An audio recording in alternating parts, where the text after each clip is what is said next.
السلام علیکم ورحمۃ اللہ وبرکاتہ۔ محترم ناظرین، آج میں آپ حضرات کے سامنے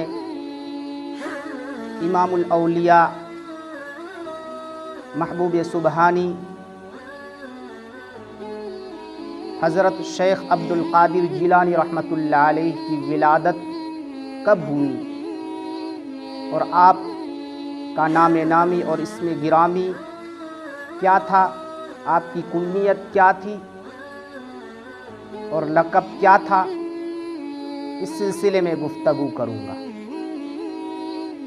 حضرت شیخ عبد القادر جیلانی رحمۃ اللہ علیہ کی ولادت باسعادت یکم رمضان بوقت شب 471 ہجری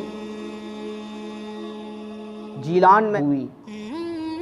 یہ ایران کے شمالی مغربی حصے کا ایک صوبہ ہے۔ علاقائی نسبت کی وجہ سے آپ کو جیلانی کہا جاتا ہے۔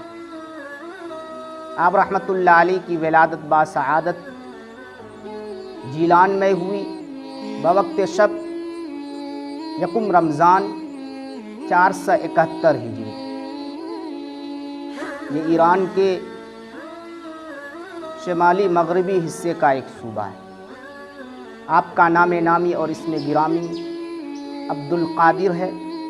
آپ کی کنیت ابو محمد اور لقب محی الدین ہے۔